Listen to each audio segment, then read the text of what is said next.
The throng which gathered for the event was in collective good spirits, in spite of the bank of storm clouds which had gathered overhead. The prevailing mood was, if it rains and we get soaked, so what?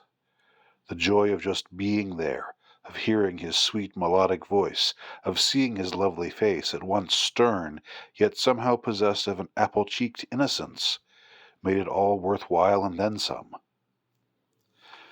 No prior registration was required for attendance, so entrance was first come, first seated. The hours leading up to the rally were chaotic indeed, a logistical nightmare, in the words of one Phaser Stadium manager, who, along with her fellow employees, had the task to ensure that the facility was not filled to overcapacity, to the point, that is, where anyone could be in danger of getting trampled or otherwise harmed, while at the same time meeting their contractual agreement with the Crumple campaign, to the effect that no one would be turned away unless capacity were truly achieved. Crumple's lawyers had played hardball on that last detail, and the clout they wielded, Crumple himself having amassed such a passionate following across the country, meant that Phaser could get some serious bad press and possibly a lawsuit or two if they didn't honor Crumple's demand that, quote, the people not be denied or prevented from attending the event, barring circumstances which would seriously hamper their safety. No specific number was given regarding what constituted capacity. The stadium seated around 80,000, but those who chose to stand on the field to be closer to the object of their adoration accounted for an additional 25 to 30,000. Thousands more gathered outside of the edifice to watch their beloved leader communicate his message of justice through unity to his faithful adherents. As showtime approached, the skies correspondingly darkened until faint peals of thunder could be heard in the echoing distance. One couldn't escape the sensation that the heavens themselves were providing an orchestral introduction to this, a visitation from one sent from the starry climes, paying a visitation in order to remind the assembled seekers of the way back to that which had been lost. In each individual mind of those in attendance, this lost quality assumed a different aspect. For most, it was something entirely inchoate, something they could scarcely grasp, much less articulate to themselves, much less explain to others. But it remained there, deeply rooted in their consciousness, waiting to be summoned to the surface at the given time. The opening act, as it were, was an unassuming acoustic guitar-playing crooner, clad in a Dylan-like ensemble, vest, overcoat, and stonewashed jeans. The crowd applauded politely through the first few songs, covers of standard upbeat rock and folk numbers, with a couple of gospel numbers thrown in for good measure. But then a subtle shift occurred, barely perceptible at first. The singer's aspect became somehow bigger, more imposing, and more commanding. He spoke for the first time. We've heard a lot about the good old days. Are y'all ready for some good new days? How does that sound to y'all? A hearty cheer went up at this sentiment, a consummation devoutly to be wished. One gathered immediately. The minstrel launched into a rendition of G.O.D., Good Old Days, by Fastball, and his voice assumed a wailing, even melancholy tinge. I've been thinking about the good old days, decorated in a candy glaze. I've been climbing up the walls again, living with the memory that might have been. So pick me up on a weekday night. We'll get together and ride around in the black and white. These words, general though they were, aroused in nearly every spectator the same familiar longing. Many a tear duct moistened obediently, and numberless sighs involuntarily heaved within thousands of breasts.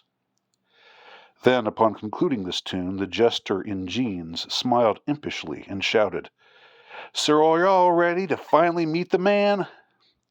This utterance, met by the expected roar of the assembled throng, prompted the minstrel to launch into another tune from the same album, whose lyrics seemed especially charged with significance for this specific occasion. I got a warm, fuzzy feeling when I saw you on TV. You were wearing a piece of me, and it breaks my heart to look around and see the unimpressed who can't believe the emperor is dressed. But with you up there to light the way, I can wear a smile as I survey their faces in the dark, waiting for you to hit one out of the park. Oh, what are we gonna do to fill these empty spaces? When they see her in the crowd, will you make your mama proud? She can turn around and see the faces looking at her son, climbing his way up to number one, scratching his way up to number one.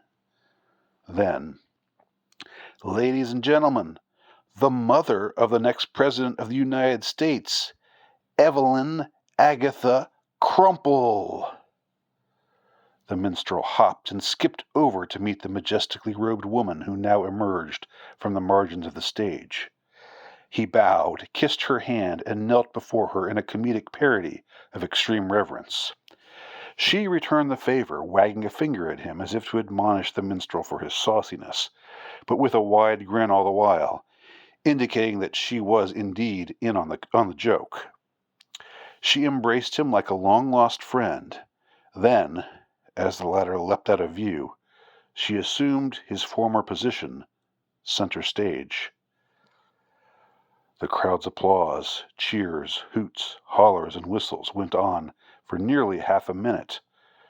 But Evelyn knew better than to let the adulation for her run too long, lest she seem desirous to steal the spotlight from her beloved son, who was, after all, the one whom everyone really had come to see. She put up a hand, indicating in a supremely regal gesture for the assembled throng to pipe down. The throng, as one, obeyed and fell silent. "Thank you so much for coming out tonight. What a crowd," she enthused, eliciting another cheer as the assembled throng acknowledged its gracious acceptance of her gracious words.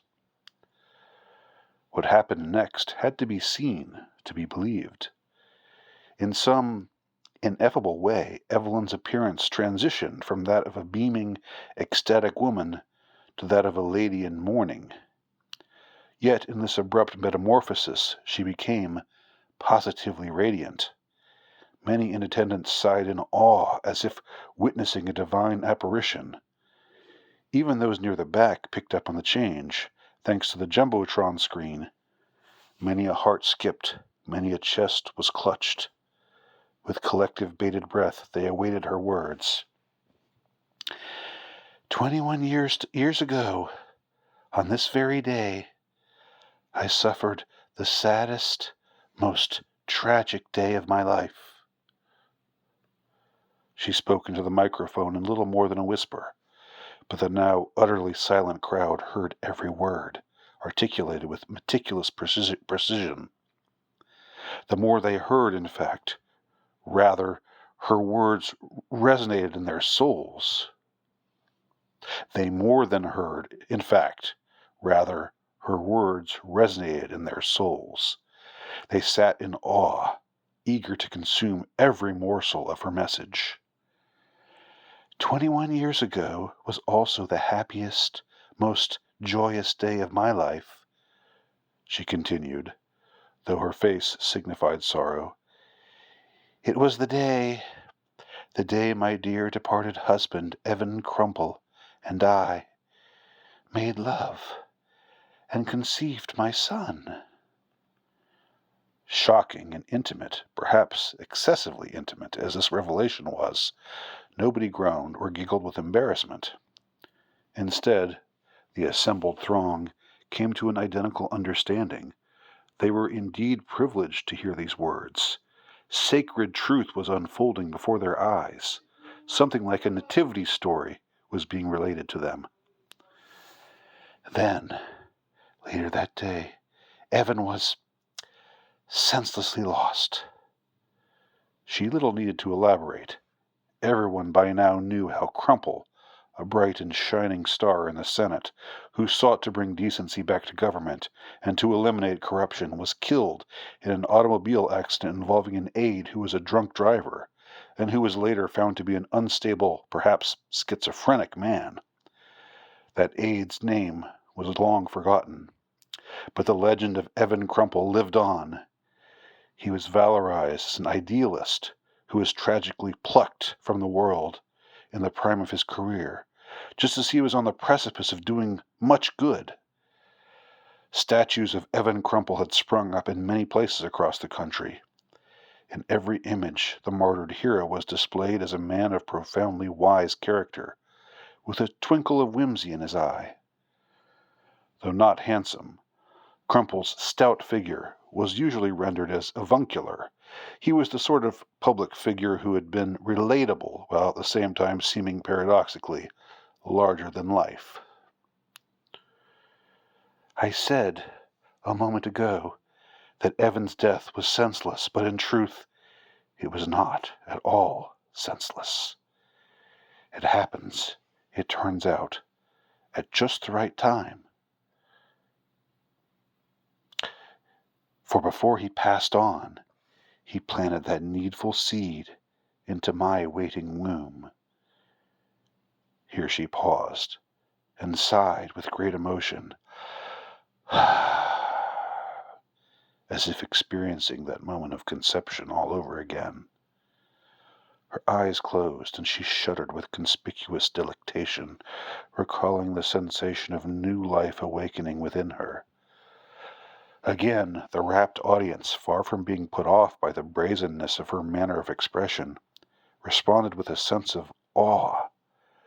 The tragic departure of the father coincided with the nativity of the one whose life would change everything indelibly.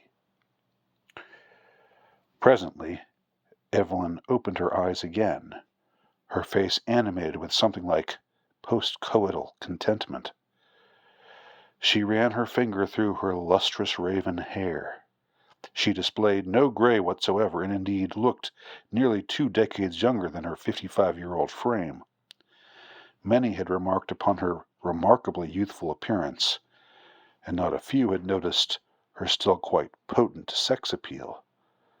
What on earth, or elsewhere, was her secret? Then, as if on cue, a peal of thunder roared forth from the heavens. All was still. Evelyn remained unfazed. 9 months ago, he came forth.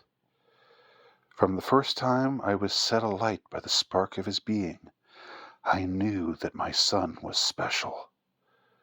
When he was born and I saw him, looked into his bright little eyes, my initial feelings were only confirmed.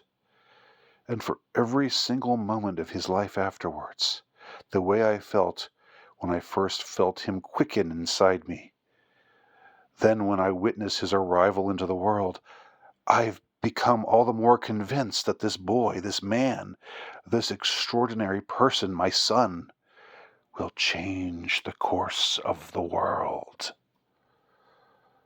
The crowd roared in avid agreement, and another peal of thunder rang out, indicating the seeming enthusiastic consent of the heavens. If every tongue were still, the stones themselves would cry out, she declared. The earth itself would yell for our next leader, my dear son, the fruit of the sweet loins of my dear departed husband, Mr. Evan Aaron Crumple, Jr. A few discerning observers of the proceedings were struck by Evelyn's choice of words, leader rather than president. Yet even those who applied discernment to this event, and there were but a few who were not overcome by a frenzy of emotion which approached enrapturement, would have guessed that Evelyn Agatha Crumple, widow of the late Senator Evan Crumple and mother of presidential aspirant Evan Aaron Crumple, had bald-facedly lied in the intimate details she had shared.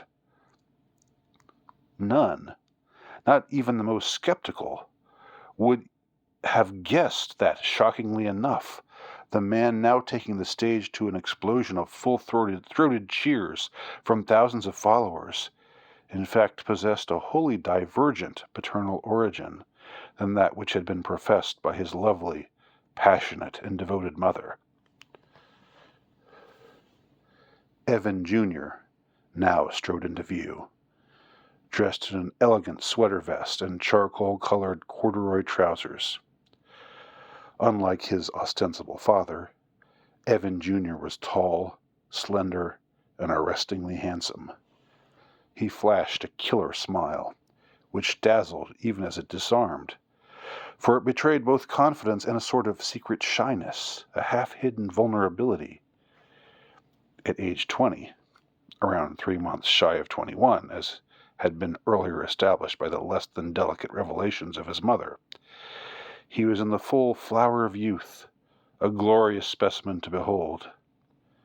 Women sighed and swooned, while men saw in him the son they wished they'd had or the brother they'd always wanted.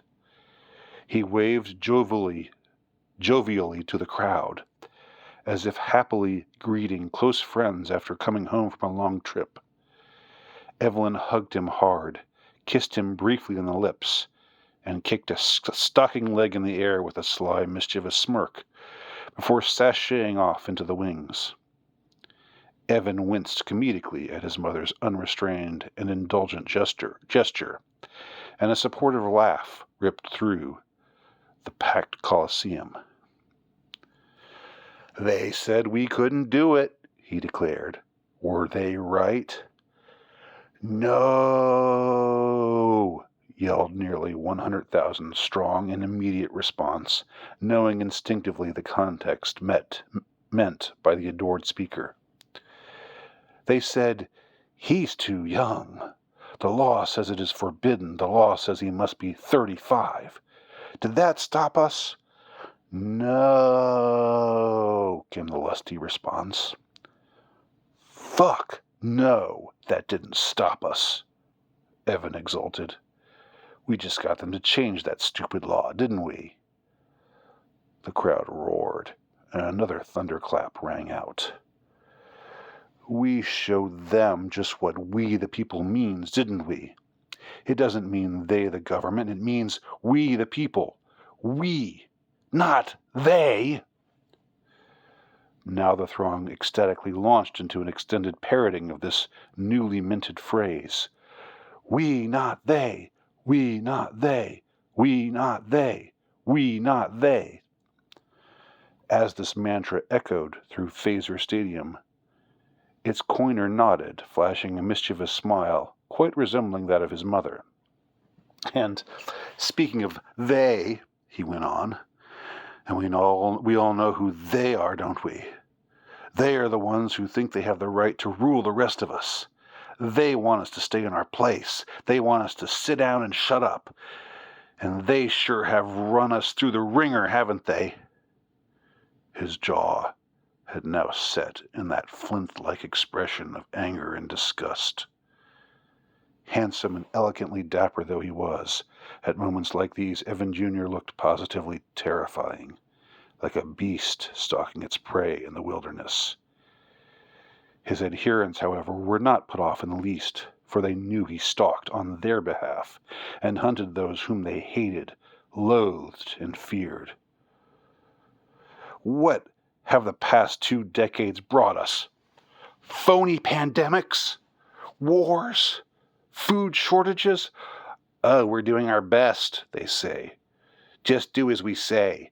First they say, "Stay indoors till they tell you to come out. The virus is too dangerous." Then they say, "Get this shot, even though it's an experimental vaccine that might kill you, or else you'll lose your job." Then send your sons and daughters off to Eastern Europe or Northern Asia to fight in wars that have nothing to do with them or you or anyone, other than the obscenely rich criminals who run this corrupt system. Then they say, "Collect these rations, or we will not permit you to feed your family, because the economy has crashed and we We can do nothing about it. Nothing they could do about it? The economic downturn sure wasn't hurting them, was it? We all saw the videos of them, those obscene oligarchs, indulging in their fancy parties, sailing their luxury yachts, gathering in filthy profligacy at their conferences to discuss their plans for the fate of humanity, while the rest of us struggled to pay our bills, struggled to put gas in our cars, struggled to eat, struggled to live. By now, the throng's collective psyche had been catapulted into an orgy of anger and indignation. They roared, they snarled, they stomped, they booed and whistled, all to signify their hatred and contempt for the nefarious machinations exercised against them by the forces invoked by the man who strode before them like a ravening lion out for blood. "They!" he exclaimed. "They want us at each other's throats. They want us devouring each other every election season. Every 4 years, they set us against each other. They want our anger to be expressed laterally. But we must grow wise, friends. It is misdirection. They strike us from above, then induce us to point fingers at one another to attack and kill each other. But it is they who should pay, not us. They, not us. They, not us. They, not us. They, not us. They, not us. They, not us.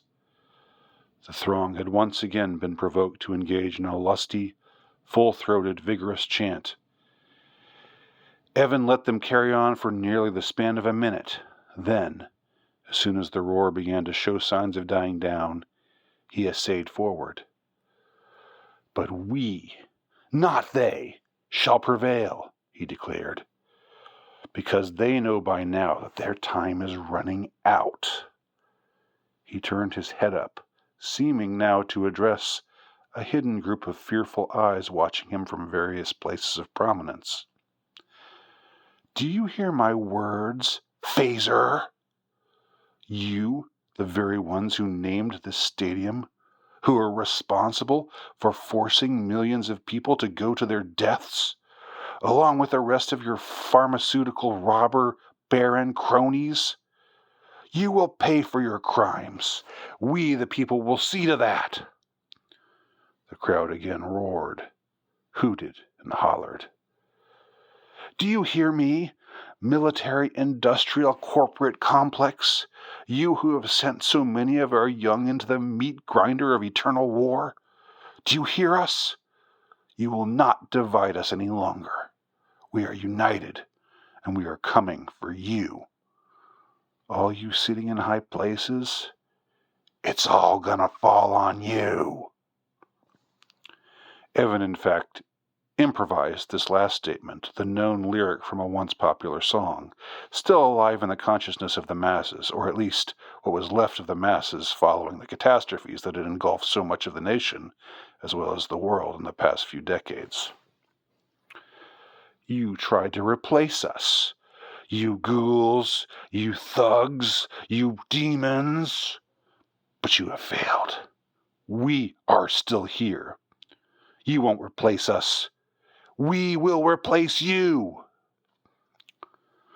Another thunderclap issued forth at that moment, followed by a flash of lightning. But the men and women present in the stadium did not quail or cringe. Instead, the on-cue heavenly pyrotechnics only served to set their souls ablaze with a wrathful determination. They now chanted, "We will replace you! We will replace you! We will replace you!" The frenzy of the throng had by now exploded forth like a supernova of hyper-focused hatred.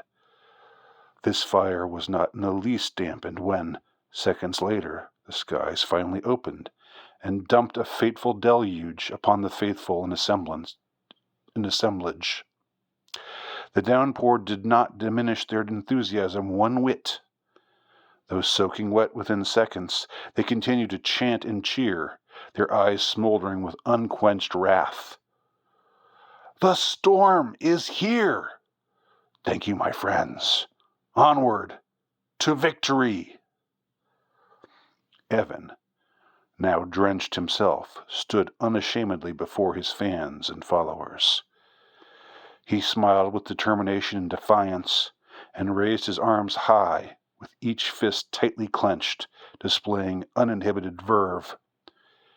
His tall, lean, lithe body stretched inexorably heavenward. To those in attendance he seemed to be the true rainmaker, the orchestrator of the storm, the one for whom the thunder enthusiastically clapped and the lightning appreciatively flashed.